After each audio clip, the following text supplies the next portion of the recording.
Welcome. I'm Liz Taylor, ocean explorer, naturalist, and entrepreneur. I'm Sylvia Earle, National Geographic explorer, founder of Mission Blue. Oh, I'm an oceanographer, and I'm an ocean elder. Thank you, ocean elders, for sponsoring this program. And this is our show, Dive In, where we host informal and open conversations with the ocean community from around the world on topics of wonder and interest. And please put your questions into the Q&A box as we move through the conversation. We'll get through as many as we possibly can towards the end of the hour. Today, we are so grateful to have Paul Greenberg joining us.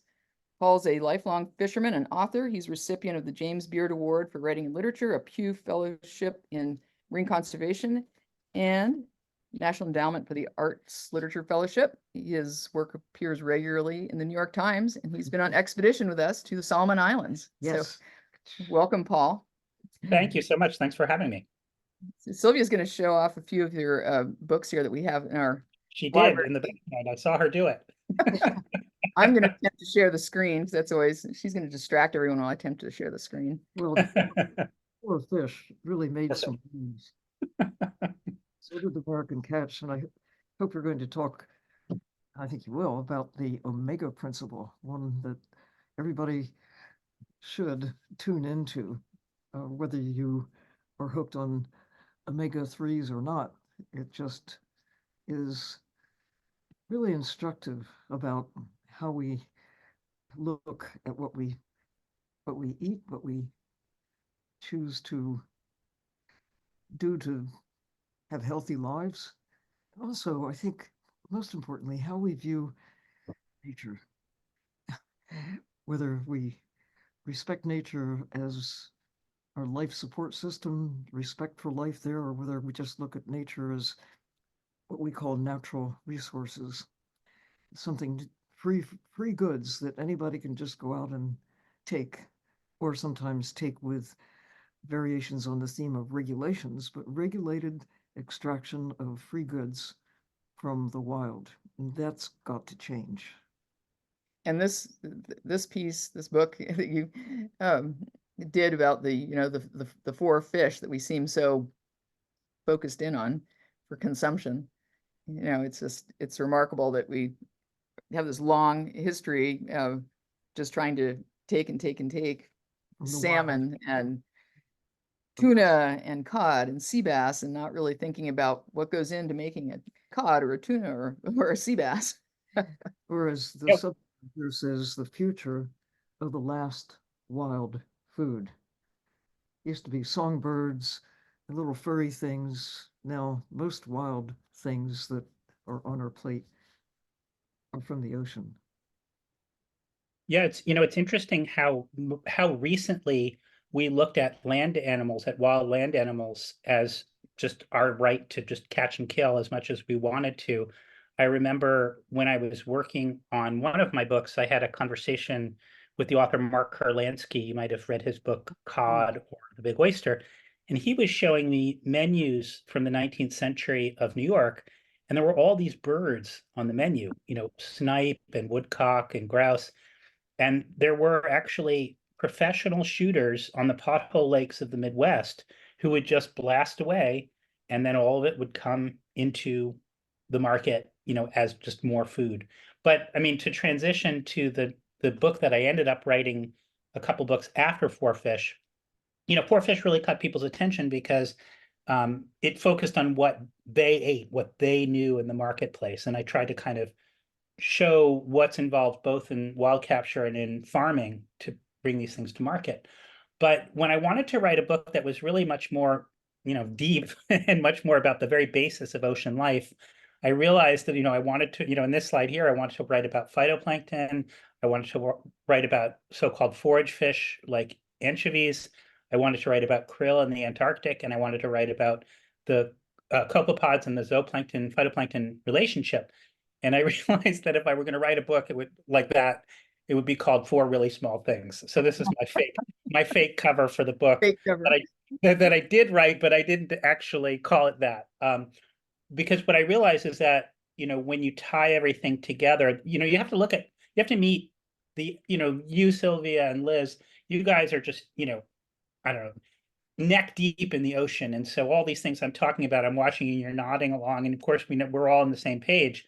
But most people who come to the ocean don't really know where, what works and, what is, they don't understand it, what ties together. So that's why I decided to write this book called The Omega Principle and really make it all about omega-3 fatty acids, which is the omega-3 supplement is probably the most valuable supplement in the world right now. And it's in the billions of dollars. So I thought that if I could get everyone who takes some omega-3 supplement to read about the ocean, that would be pretty cool. So that was my goal anyway. So It's good. And I think it's really important to talk about that because, it's people get so swept up in the idea of, oh, I'm just going to take this supplement and everything's going to be good and I'm going to be healthier and stronger and my heart's going to be great. And that's right. and I don't have to run. I don't have to, I just like sit pop a back and pill. Yeah. couch potato. That's right. That's right. And, and also I think we've, especially in the United States where we've monetized the medical profession, which should never have happened. I personally am a big fan of the idea of socialized medicine. Doctors shouldn't be trying to make money off of us.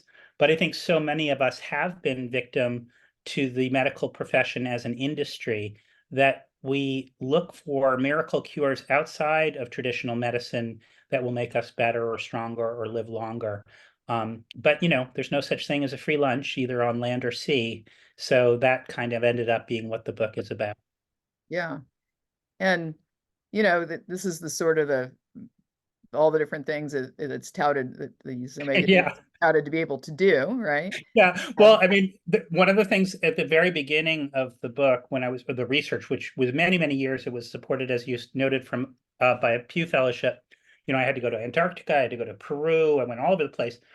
But what's really fun is if you type into Google omega-3s may, and emphasis on the conditional, and you get all these crazy things, right? May reduce breast cancer, brain volume. My favorite one was may boost sperm competitiveness. Right. And I remember I was doing a university lecture, I think it might have been at Berkeley, and somebody raised her hand and she said, why would you want to boost your sperm competitiveness? And as a man, I was like, well, of course I want my sperm to be the most competitive. Yeah. But that's the kind of snake oily kind of thing that is sticky and gets people interested in it. And a lot of this book, I had a lot of backs and forths with this company or this organization called GOED, which is the Global Organization for EPA and DHA omega-3 fatty acids. And so there's a huge lobbying effort behind keeping omega-3s in the spotlight, keeping it a subject of research, trying to look at different things that came up. I don't know if you included this slide in it, but what was so funny is that I wrote the book a few years before COVID. And then, of course, when I checked the GOED site for omega-3s and COVID, there were like 20 studies already that had come out. Wow. Suggesting that maybe COVID and omega-3s omega-3s can help you. Yeah. And And going through these slides here, what I was trying to do with this book, I mean, there's a whole chapter on how supplements arose, how omega-3 supplement arose, but the base and the spine of the book is really embodied in this slide, right? Because on the one hand, we have the sun, and on the other hand, you have a yellowfin tuna. And each of them, the sun produces energy, the yellowfin tuna burns energy. So the question is, how does energy get from the sun to the tuna? And that is kind of the story that I ended up telling in the book. So in fact, it kind of looks like this, and Sylvia, jump in if you want to correct me, but I think it's basically right. But basically, solar energy is photosynthesized by phytoplankton. Phytoplankton in turn is consumed by zooplankton. In this case, I put in a copepod and an Antarctic krill. And then the zooplankton are in turn consumed by what are often referred to as forage fish. They're often of the order Clupeidae, so things like herring and anchovies. And then those in turn are consumed by these large marine animals. Now, of course, the blue whale on your left is likely to eat a krill. There are some baleen whales that will only eat zooplankton, but there's some baleen whales that will scarf down a clupeid fish. So I was simplifying things. But in short, if you don't have all these layers of life you can't get to a yellowfin tuna. These Right. intermediary phases are kind of energy translators, and that's, and also interestingly, that's where omega-3s do the same thing. All the layers below the phytoplankton, they don't actually make omega-3s. The omega-3s are made by the phytoplankton, and then they're bioaccumulated up the food chain, much in the same way that toxins bioaccumulate up the food chain. I mean, not chemically the same way, but suffice it to say that if you eat a lot of phytoplankton, you're going to have pretty high omega-3 fatty acid content, which is why some of these lower down fish like anchovies and herring are super, super high in omega-3 fatty acids. Right. The only little additions I would put in here, the role of Prochlorococcus. It's a blue-green bacterium that was not discovered until 1986. And it may account for as much as 20% of the oxygen in the atmosphere. Like other phytoplankton, that's where much of the carbon dioxide is captured. Yep. Oxygen produced along with the omega oils that are not made by the krill or the copepods or the herring or the squid. That's the other addition. That Oh yeah, squid. squids. Yeah. Squid could be in there. I mean, as I say, that's actually really interesting. I do remember reading about that when I was doing doing the research, and I kind of, my answer to that is I don't know if you ever saw the movie Jerry Maguire, but the famous line at the end is that you had me at hello, right? It's like you lost me at phytoplankton. For most of the readers. So I tried, wherever possible to not get too fine scaled. It's there's always, and this, Sylvia, from your own writing, there's what altitude am I flying at in order to kind of beam my signal to the most ear. The principle that the big guys can't get to the phytoplankton. They need the middlemen. Yep. And correct. not those layers in between the ocean, those food chains that have been developing over hundreds of millions of years, that have been seriously corrupted, damaged, sent off kilter by actions literally in my lifetime. Yep. Yeah, I mean, your life actually spans, I think, the emergence of the modern reduction industry, actually. Because sorry, I don't mean to. That's true. When I was a student at Duke University, going to classes in the 1950s, Yeah. Beaufort, North Carolina, the aroma of the menhaden being cooked, the locals called it, "That smells just like money." Oh my God. So, when you say reduction, reduction industry, what do you think? Like weight loss or reduction fishing? Reduction fishing might be, they're going to be doing less fishing. No, skinny fish. Skinny No, fish. it's reducing. It's taking this much liquid and turning it to this much liquid. Right. But tell, explain to us, Paul, what does it mean? what is reduction fishing? Well, so reduction fishing, it's hard to say where exactly it came from, but probably, there was very early fisheries in the Mediterranean that made a product called garum, which was what they would do is take rotting fish guts and get the ooze that came out of it, and they made a kind of a sauce from it that people call it the ketchup of the ancient world. But that's not a true reduction fishery in the sense that all they were doing was actually making use of waste, the guts and stuff nobody's going to eat, but you could actually create this sort of stinky fermenty sauce from it. The real first reduction industries probably were whales, because we hear about lamp oil and all that kind of stuff. Essentially what we did is we took these giant multi-ton cetaceans, flensed the blubber off of them, and boiled it down into essential oils that we could use for all kinds of things, be it soap, be it actually TNT was manufactured from the glycerides from whales.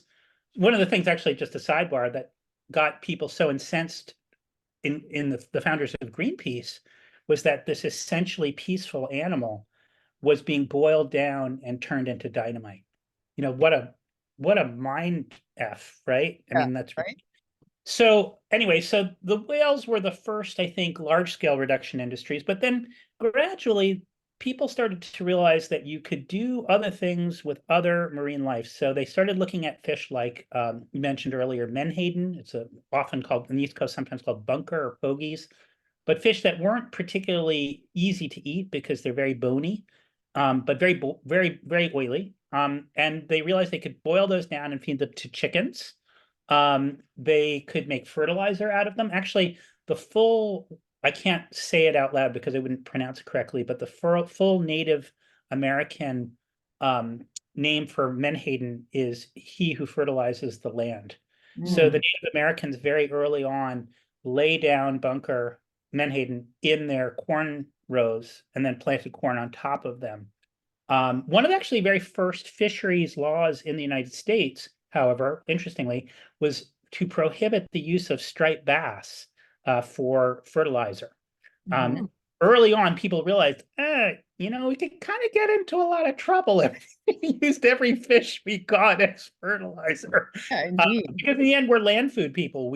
Most humans eat land food. I see we're scrolling past this, the sidebar that's going through with the video is that in addition to fertilizer, animal feed, there was a very early use of some of the byproducts of fishing was cod liver oil.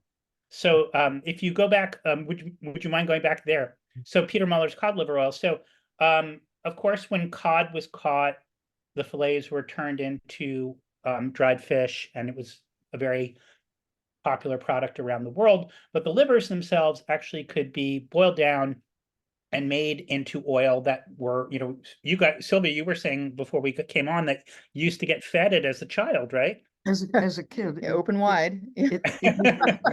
And, it was just, I heard it was just like it was all one word, cod liver oil. Cod And liver- then I realized Say it quick.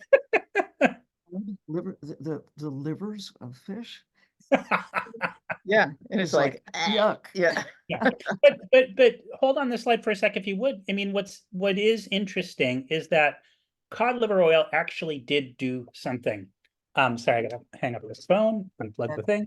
Cod liver oil actually did do something. Cod liver oil was very high in vitamin D, and during the Industrial Revolution, as cities grew darker and darker, children had less and less exposure to sunlight. And so a condition known as rickets was starting to appear. That's where your bones don't get enough vitamin D, and you literally become knock-kneed because you don't have enough calcium. You don't have enough structure in your bones to stand up straight.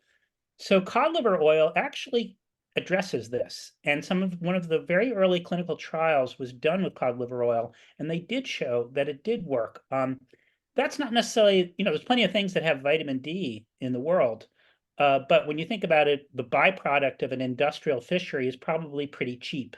And so you could suddenly feed the masses their vitamin D in this disgusting thing. Sylvia, you probably were not in danger of getting rickets. I imagine you probably had a good diet, but there was all sorts of magical properties associated with it. I was not in danger of having DDT or microplastics or nanoplastics with my little spoonful of cod liver oil. Well, I'm curious, when your mom gave you cod liver oil, what did she say it was doing? She thought it was good for us. I mean, Yeah. Just good. Good. Well, this guy, Peter Muller, who had a cod oil empire, he did not hesitate to extrapolate on the many other things besides rickets that it might cure. That's right. And as it turns out, cod liver oil is quite high in omega-3 fatty acids. So I think by the time people started kind of thinking about omega-3 fatty acids and what they might do, there was already a kind of a golden glow around cod liver oil. And so the famous study that happened that kind of got things going with omega-3s is a pair of Danish researchers, Bang and Dyerberg, went to Greenland in the 1970s, and they had all the health records from Greenland, and then they had all the health records from Copenhagen, and they compared them, and they showed that there was almost no heart disease in Greenland, and there was extremely high heart disease in Denmark, or rising heart disease. And so it's a long story, and it's in the omega principle. I'm embarrassed to say I don't even remember all the twists and turns, but in short, it was concluded that the missing ingredient that was saving Inuits from heart disease was omega-3 fatty acids. And from that study grew the excitement. Was it the Danish pastries? Well, the thing is, you raise a good point, right? Because, there was a good New Yorker article about sort of like, why do we have all these Western diseases today and what changed? And I remember the author said, you know what changed? Everything. Yeah, absolutely. I mean, imagine you have a sedentary Dane, working in banking, right? Who maybe sits up from his chair 5 times a day. And then you have an Inuit seal hunter. Right. What's the freaking comparison of these two? Right. But it was also that kind of time in the world, right? Michael Pollan writes a lot about this. He calls it nutritionism. When we stopped thinking about food as food and started to think about it in terms of constituent parts. And that's when, and also at the same time, the snake oil slide that you bring up there, there was no FDA at the dawn of the 19th century. And so there was nobody to kind of say this works, this doesn't work. And there was this cowboy huckster performer who would go around and he would actually bring a live snake on stage and he would extract the whatever, the precious oil from the snake. And then he would call up somebody from the audience and they would take it. And usually he was a ringer. And so, he was cured. He got up and ran away. Yeah. And so, the snake oil on one hand, omega-3s on the other, one of them has been clinically trialed, the other hasn't. Nevertheless, there is a credulous public always ready to hope and dream and think that there's just one thing missing, that if they only added it to it, like I remember, Sylvia, when we were on Mission Blue thing, I have to say, like, I'm a terrible scuba diver, and I was actually blown away by how many dives you did in the course of that trip. But I was like, that's why you're youthful. It's like you've led an active life. I'm sure your diet is excellent, and there's many, many components that add, and including, like, I think, in spite of all the bad news that you hear, I've always thought of you as somebody with a really positive outlook on things. You know what I mean? Like my father-in-law is 96 years old. He's still running his construction company. And he's always talking about power of positive thinking. And the power of positive thinking emboldens you to take care of your own life. Whereas the negative thinking is like, my life is so bad, if only I had this one thing. And then, here you have Dr. Oz. He has his omega-3, stuff that he does. And, I'm not without resistant to all these things, as the next slide, I believe, shows. I was on Dr. Oz's show. But actually, it's kind of comforting. Dr. Oz, by the way, is ripped. He's very healthy. He eats a great diet. He's actually, Turkish. So he grew up eating a Mediterranean diet, which, generally is considered the best diet. But I came on his show to talk about why not eat sardines and anchovies directly rather than feeding them to salmon and so forth. I know, Sylvia, you would say don't eat them at all, but I eat them at all. Look at her; she's getting that look. yeah. You have to squeeze the oil out of fish and krill or squid when you can go straight to the source. I mean, the phytoplankton, to me, why not? Or even some of the plant-based, like walnuts. I mean, there are omega-3s that are land-based. You don't have to go to the sea. But if you I do have to say, they often say, like, again, when I was deep in the weeds in omega, I called it Omega World, and I was like talking to all these scientists. The language around terrestrially based omega-3s is that they're quote unquote short chain omega-3s, and that the long chain EPA and DHA, that only comes from marine sources. But you are right that phytoplankton or kelp or other kinds of marine vegetables, they're not technically vegetables, but marine plants can actually provide as much omega-3s as you were hoping to get from a fish. Oh, more, because that's a source. you waste most of the fish. You just squeeze the oil out of them. Yep.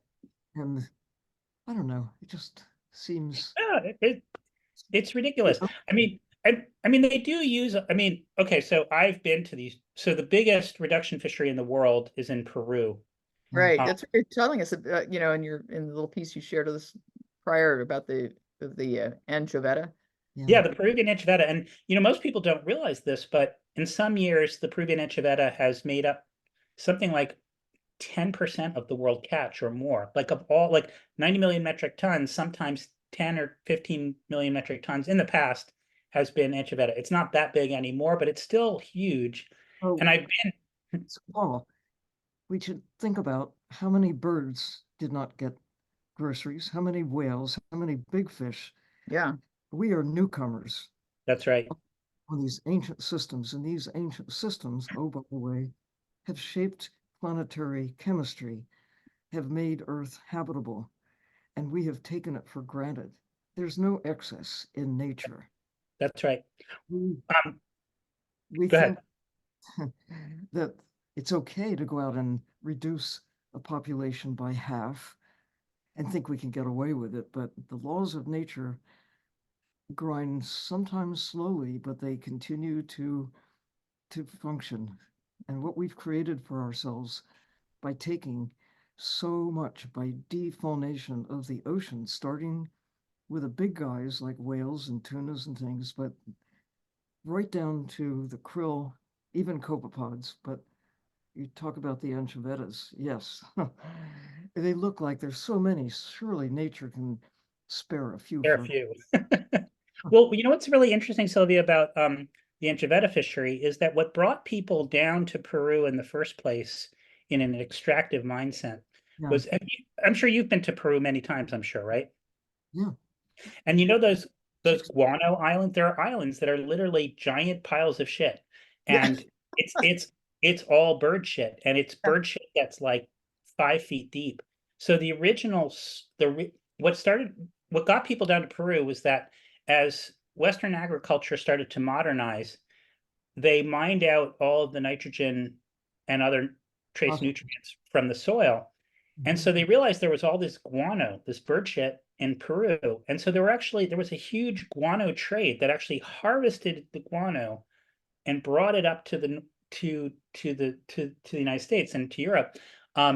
So in a sense, you were saying, Sylvia, why don't you just go to the source? In a weird way, that's what they did, right? Once they got tired of using guano, they realized, well, why don't we just get the fish that the birds eat and not wait for them to poop? Yeah. Well, and I was reading in the book where you're talking about how destructive that whole guano recovery was, because they were blowing up the cliffs to get the guano, but at the same time they're feeding the workmen the baby chicks. Yep. They were using the eggshells to create concrete to build structures right. and so forth, and so it's just devastating all the way around. Displacing the birds. And the bird population is just I know, and we as modern humans, and especially the younger we are, the poorer our memory or ability to imagine true abundance. I think very few of us have ever had that moment. I actually recently had that moment. I was on the Great Salt Lake doing a story about the Artemia fishery there, because there's a shrimp on the Great Salt Lake. Shrimp, yeah. Sea monkeys. Correct. And I saw somewhere between 2 and 5 million eared grebes that had gathered on the Great Salt Lake to feed on the Artemia and also on the brine flies. That's a fishery. Oh yeah, here are the guano islands that you can see. Yeah. But that's a situation like on the Great Salt Lake where the fishery has pretty much stabilized, and I think they're actually doing an okay job, because it's not actually the Artemia they're harvesting, but the cysts. And they realize that if they take a certain amount of cysts, the cysts that remain will in fact repopulate it, and it's actually stabilized the bird population.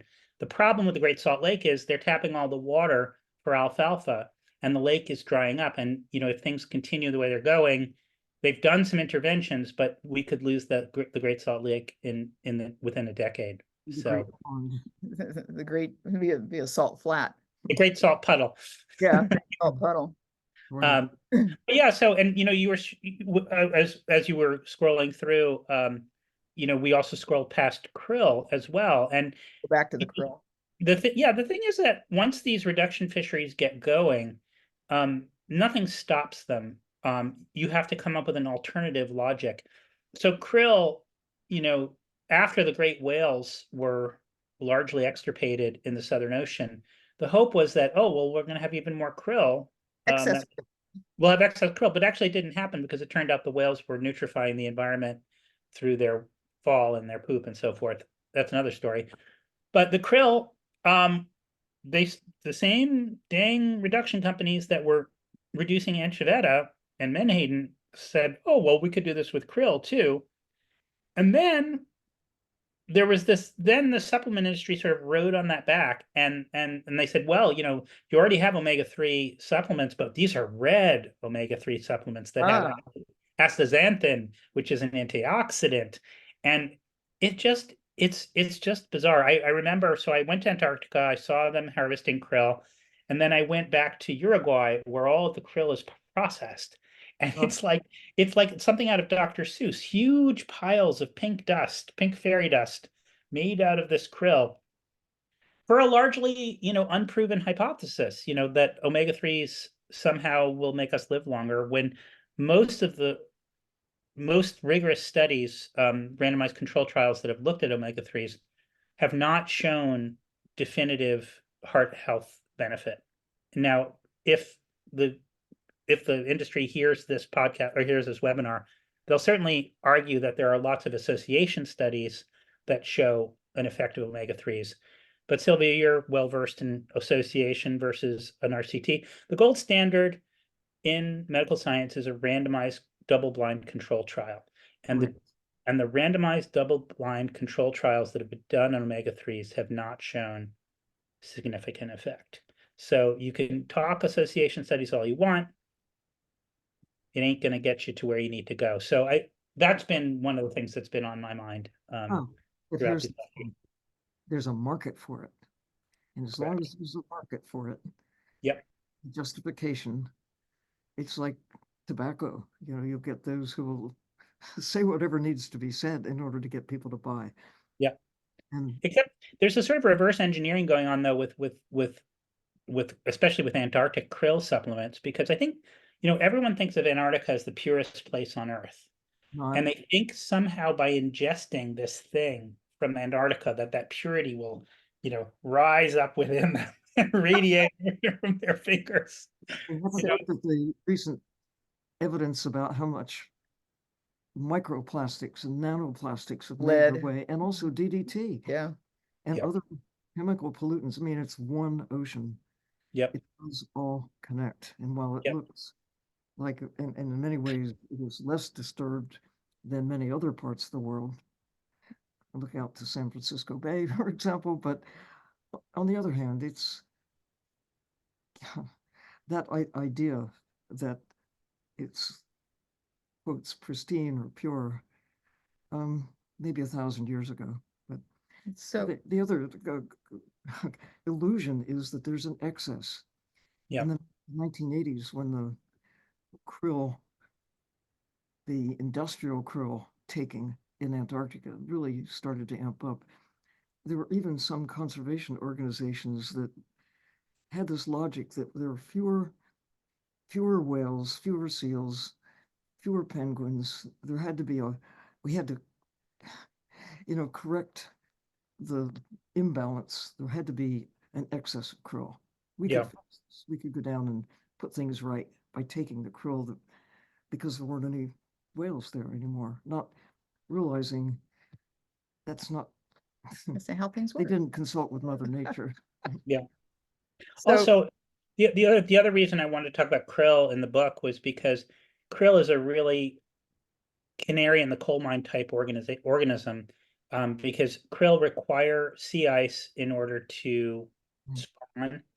And with the loss of sea ice that we're seeing in record numbers, we're basically going to be losing the krill as well. So, it's to me a wake-up call that, if we want the beautiful ecosystems that we so cherish, that climate change is such a huge part of it. I mean, I'm always a little frustrated with the climate change debate because it's so hard to get people to act in the kind of collective way that we need them to act. But it's important to know that this krill thing is going to bottom out in a big way if we lose the amount of sea ice that we're saying we're going to lose. Absolutely. And we talked about it, with Kim Bernard on one of our previous episodes too, about the whole krill extraction fishery. And, Norway has been, they're doing a lot of that for many years. But Yeah. now that, they're really gearing up because I think they see that it's coming to an end. And now they're gearing up for lantern fish in the deep scattering layer. Hmm. Which is The la- shocking. I mean, you see this, boom, bust, boom, bust, boom, bust with this reduction fishing. And now we want to strip out the deep scattering layer. So yeah, you guys probably are the holder of more knowledge about this than I. I remember when I was, of course, when you start working on a book, right? You don't know what you're going to write about. And I always say that, like, when I wrote For Fish, the most depressing thing I heard was that we tend to eat from the order Perciformes, and that the Perciformes has more species than any vertebrate order on the planet. And I was like, and it was something like 10,000 species. And I was like, great, I'm going to write a book called 10,000 Fish. So so when I was thinking about what were going to be the chapters of the book, I did consider making something about the deep scattering layer, but it was kind of emerging as a possibility. And as a reporter, you kind of got to cover what you see rather than what's coming.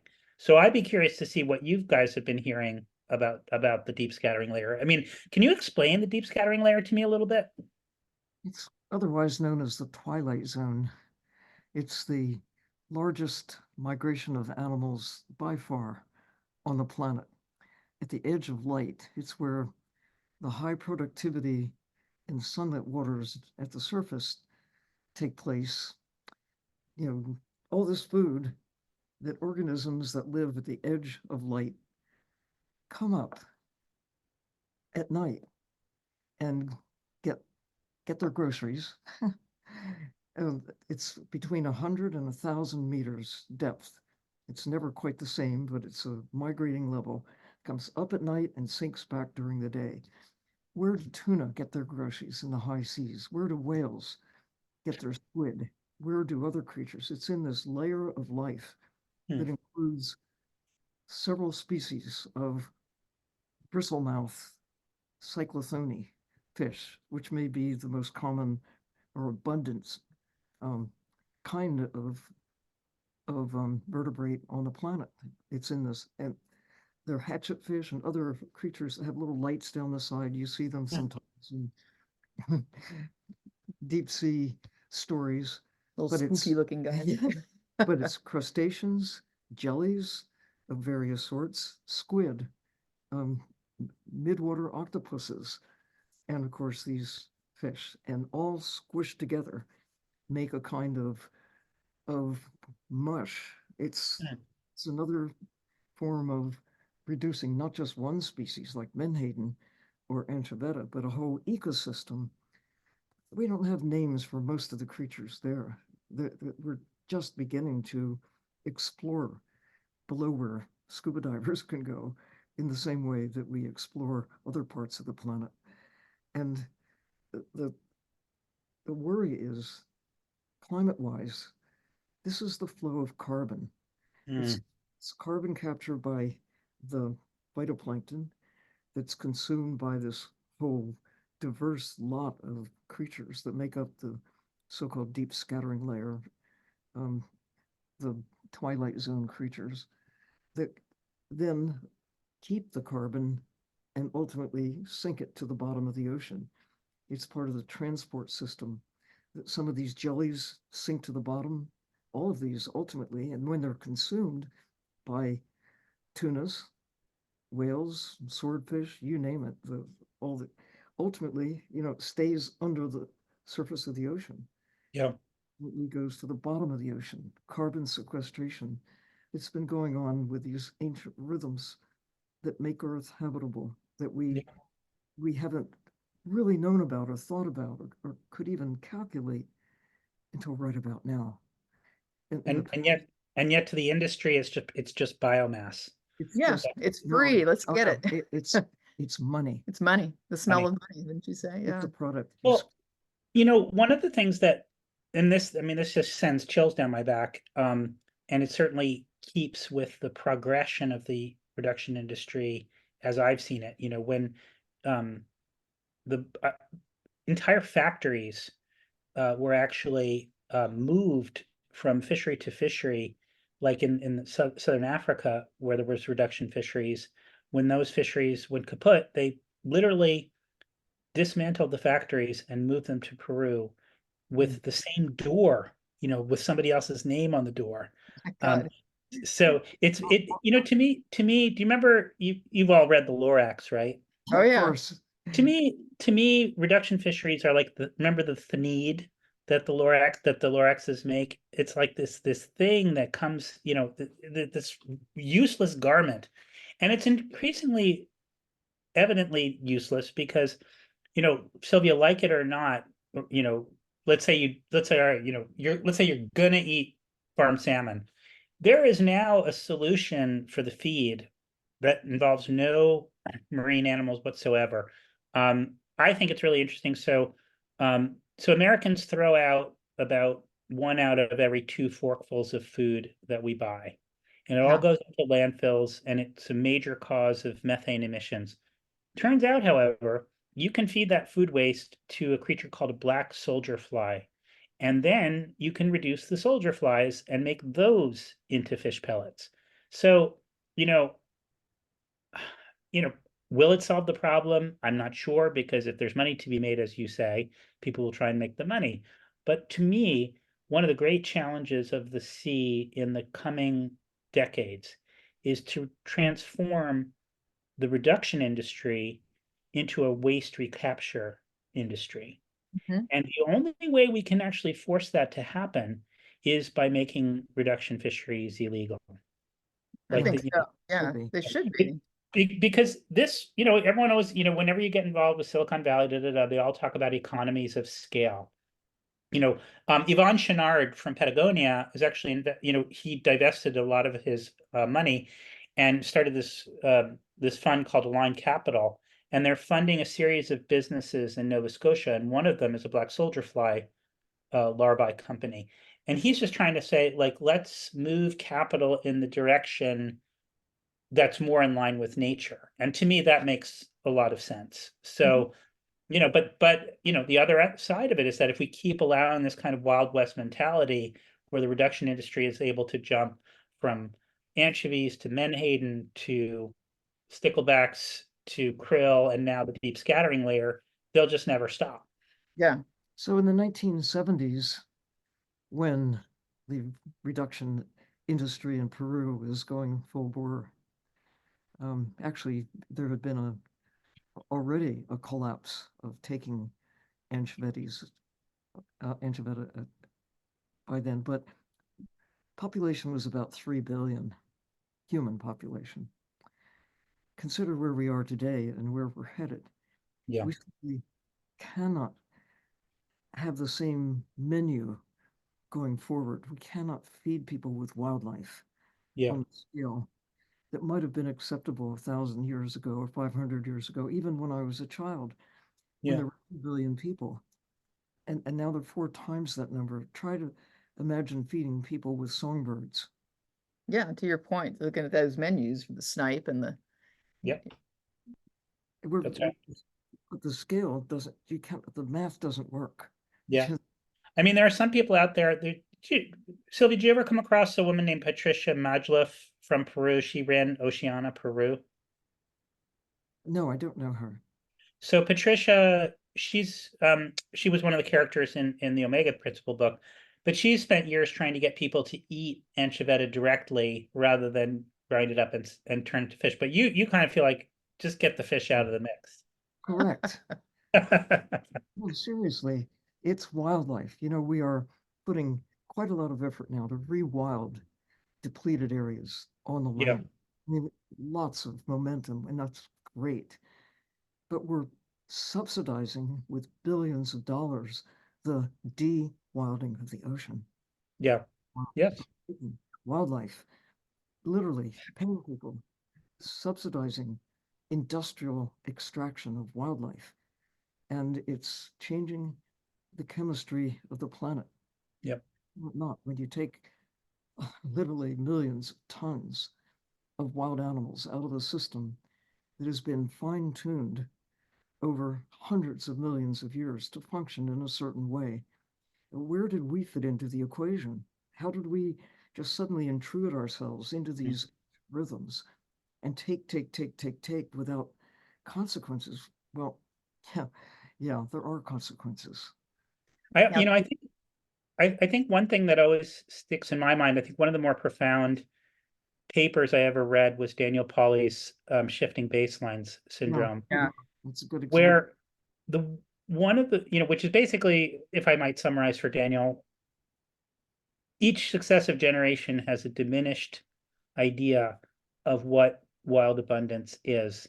So the cod fisherman who caught 10,000 cod in a trawl in 1900 had one impression. His son, who had 1,000 in a trawl in 1930, is a different impression. And then finally his son in the 1960s, who feels like he's had a good day if he got 100 cod. So to me, everything you're saying, you know, what it fits in with the model where fisheries managers claim that there's no, you know, we're just taking a little bit and we're leaving the rest, but it doesn't consider what the historical abundance of everything was. And so, as you say, if we truly want to rewild, then we have to give the ocean the energy it needs to rewild itself. If we're always taking our cut, it's never going to get back to where we want it to get. Where do we come off thinking that there is a cut for us? Yeah. I mean, a lot of it's the marketing. You know, you look at, you're just bombarded with programming like, you know, Wicked Tuna, or Yeah. you get the commercials that, you know, trust the Gorton fisherman, right? Yeah. But who knows what's in that fish stick? You know, there's no clue, you know. Yeah. It's not the family, it's not the local fisherman who's just feeding for sustenance, or No, not at taking all. for sustenance. I mean, when you think about the people who've lived in a place for a very long time, call them indigenous or native people, whatever you want to first people, those who have come to grips with the need to respect how much you can take and still have something to take next year or the year Yep. after. Yep. Respect. Yeah, and you know, and it all just comes down to, you know, are you guys both committed vegans? Yeah, I am. Yeah, so like I would say I'm vegan most of the time. You know, it's I fall off the wagon when I go out with friends because I hate being the irritating vegan at the table. But I think you're probably at the point, Sylvia, where you don't really care anymore what people. Changes the way you think when you really. Anyway, that's another whole. Yeah. Well, anyway, since you showed this slide, the book that Yes. came after the Omega Principle was this one called The Climate Diet, 50 Simple Ways to Trim Your Carbon Footprint. Interestingly, of course, if you go vegan, that's the best way to get to really low carbon. You know, if And to basically, make plants delicious. and to make plants delicious. And market.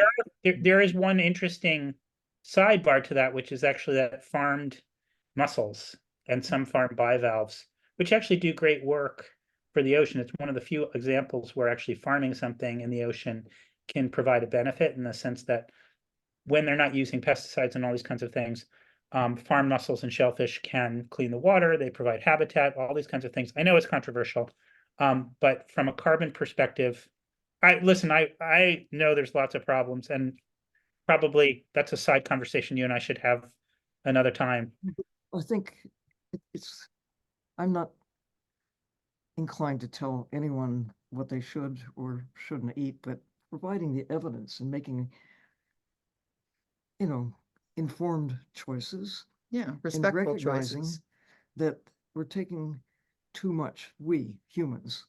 Yeah. And the biggest problems are not the little guys feeding their families, just going out, even the way our friend Carl Safina goes out and catches dinner. He goes with him. Yeah, well, Yeah. you rascals. I got, But Carl made me do it. it's wildlife by the ton. Yeah, Yeah. it's It's this the industrial scale, factory, reduction. all this. Just not, it makes no sense. Yeah.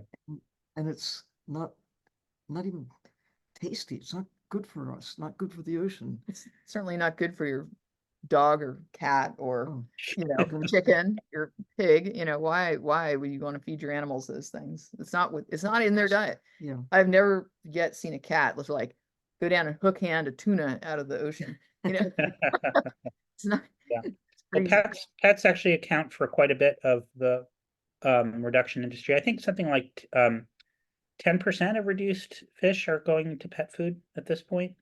It is. So, It's you terrible know, for them, for the fish too. And the chickens, the cows, if you ask them, they would probably Yeah. say, no fish, please. Yeah, and I've not seen a cow kind of go down to the riverbank and like grab a trout, you know. yeah, It's not you know, their diet. and interesting, like with pigs, for example, one of the ways that fish got into the food chain for pigs is that when industrial pig production ramped up, they realized that they were wasting a lot of money on weaning pigs, or suckling pigs, and so the quicker you can wean them and get them onto industrial feed, the more money you make. Of course, breast milk comes full of omega-3s and lots of other good things.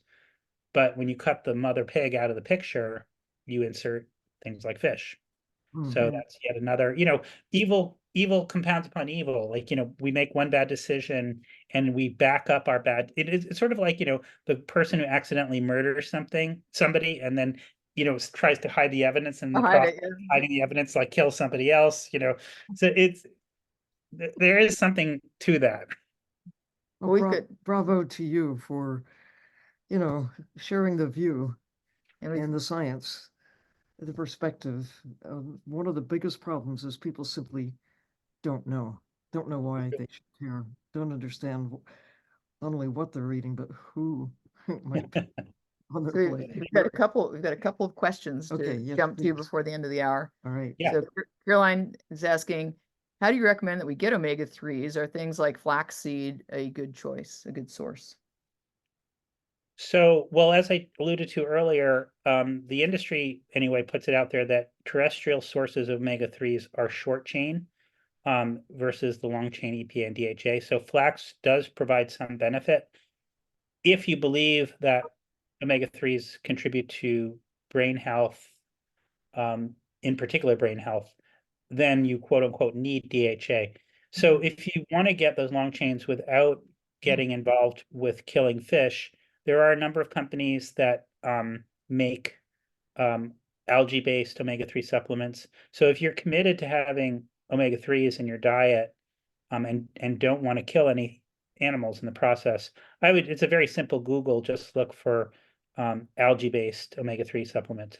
It's pretty straightforward. It's a little more expensive, but not much. Yeah, and if you really counted properly for The cost. the cost of the Sure. fish, getting the fish or end of the subsidies, it'd probably be cheaper. And in the omega principle, in the omega-3, the book, I actually went to an algae farm in Texas. That was pretty interesting, where they actually had huge pools of water where they were growing these things, and it's interesting. I mean, it's an emerging thing. They can actually make jet fuel out of phytoplankton. Yeah. So there's a whole, I always say, I always thought that there could be a book called The Little Photosynthetic Unicellular Organism That Could. Because, we wouldn't even be here if it weren't for phytoplankton. There was the Great Oxygenation event, which was what, 700 million years ago? I can't remember what the time frame is, but something like that. Would it be Procurococcus? Yeah. So the atmosphere was like Venus. It was, full of carbon dioxide. We had was high temperatures, and then these little organisms, these miraculous organisms, came up with this idea called photosynthesis. Yeah. In which the inputs are carbon and the outputs inputs are carbon dioxide and the outputs molecular oxygen. What a concept! Yeah. And the millions of years of their doing it made the world that we have today possible. And okay, so then one question from Emily. In regard to Dr. Earle's comment about omega-3 and kelp, what efforts are being made to farm kelp? Are there barriers to making kelp farming more mainstream? For example, startup and running costs. I think the principal way of getting omega-3s from photosynthetic organisms from the sea are the microorganisms. Yeah. Microalgae. Yeah, Yeah. I think there are other reasons kelp is being grown for food. I think that it's the primary oil producers are these little guys, diatoms, Yeah. and blue-green bacteria. I think that's right. I mean, kelp actually has protein. There are some other things in it, but it's definitely hit some snags. Like a few years ago, like everybody was like Silicon Valley was really excited about kelp, but it turns out one of the big problems with kelp is it's very heavy, and Yeah. you have to find some place to dry it. So the logistics are not fully worked out. There was a very interesting study that showed that cows fed on kelp actually produced radically less methane than cows fed grass. So, but again, these are all micro efforts. Like if you look at, I mean, kelp and seaweeds are huge in Asia, but they're tiny. I think Maine is growing some. There's a little bit in Alaska, I think in Washington State, but there's not a whole heck of a lot of it right now. Much better. Go ahead. It goes pretty fast, but the fastest growing things are these little microorganisms. That's right. Yeah. And I think they it's turn over fairly quickly, and yeah. and I think it's important that we're working with kelp to try to use it in that rewilding effort. You know, we you know, you can grow some, but we really need to start trying to reestablish it in areas where it's like trees make a forest. Yeah. Yeah. Well, yeah, I mean, you know, I was about to say the same thing. Like, what we really need is kelp in the ocean providing habitat. Like there used to be, they speculate that there was something called the Kelp Highway, which actually brought indigenous people to the west coast of California and so forth, that they came up the east side in Asia following the kelp forests, fishing in the kelp forest, rounded the corner of the Bering Sea, and then came down that same kelp highway that went all the way down to Mexico and beyond. So that's the kind of rewilding we need. Yeah, large scale, And there may big be kelp. some to take, but again, I look at the scale. We've got 8 billion going on 9 people. And what was feasible, maybe even desirable going back 1,000 years ago is simply not realistic today. We have to Yep. think, how are we going to make a place for ourselves within the natural systems that make Earth habitable? It really is the bottom line across the board. Number one challenge. Yeah. Mm-hmm. I have to say one thing about the algae-based omega oils. I have taken those just because they were there, and Yeah. maybe they don't, but there's an aftertaste that is just like cod liver oil. Well, that's actually where it that's the omega-3 actually. The omega-3s themselves are very unstable compounds, and so they do emit an odor. Funnily enough, if we have a time for just one funny anecdote, Go ahead. one of the reasons that the krill industry developed was that apparently krill oil does not produce a fishy burp. And I remember I was on the phone or a phone with a Norwegian reduction company executive, and I said, "Are you telling me that you've organized a fleet of vessels that sails tens of thousands of miles to the bottom of the world and spends tens of millions of dollars to haul up all this crap and take it to Uruguay and boil it down, that all of that is to save a fishy burp?" And the Norwegian guy goes, "Yeah, that's right." Oh my God. Get over it. So get over the Now fishy we- burp. It's all right. Just a chaser, like a Scotch chaser, will just drive that fishy burp Yeah, right away. done. So one quick one from Martin. He says, where can I find out about which kelp or algae I can eat in New Zealand? Well, You're the gee, bot. I've never been to New Zealand myself. Sylvia, you want to take that one? I would ask locally, because knowing what kinds of, South Island has kelp, but what kinds are available.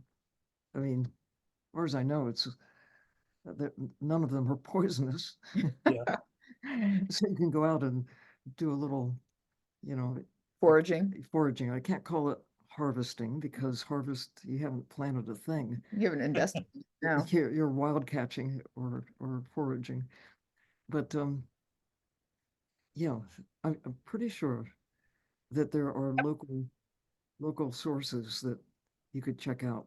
Also, that part of the world is very influenced by, Asian traditions of mariculture. And I would imagine there might be some joint ventures going on between Japan and Korea and so forth.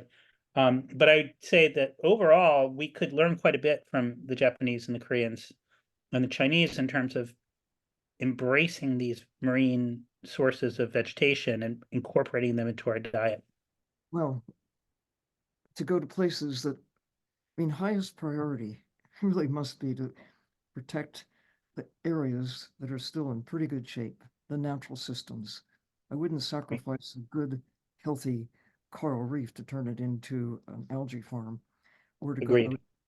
But in China, Bohai Bay is a place that is industrialized, but they grow laminaria. But I guess some of it is for food, but a lot of it goes for other purposes. It's a material, and it helps clean up the pollution. It takes up all those heavy metals and things. Yeah, to your point, it's Not something you'd want to eat necessarily. right, but it could be used for, I don't know, fixing Materials. some of the problems and producing some materials we can use elsewhere. So I think the 21st century and marine vegetables go hand in hand, and I think hopefully we'll see that kind of innovation rather than innovating into the deep scattering layer. yeah, Here. let's focus on that, or give those guys some subsidies. Let's not just keep subsidizing this crazy extraction. Agreed. Yeah. Agreed. Well, we're at the top of the hour, slightly past. Well, so great to see you guys. It's been a long time, and it was really nice to hear your calming voices. We love catching up with you, and hopefully catch up with you again at sea at some point. That sounds good. That's good. If you're, leave the fishing rod at home, please. I will do. I know. All right. Well, hopefully, maybe we all go out watch some whales with Carl if you come east. Yes, and he'll have a little owl with him too.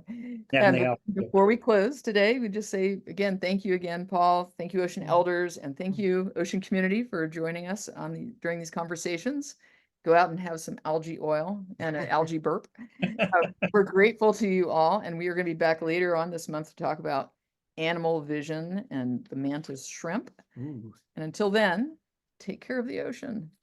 As if your life depends on it, because It does. it does. It does. Thank you. See you next time.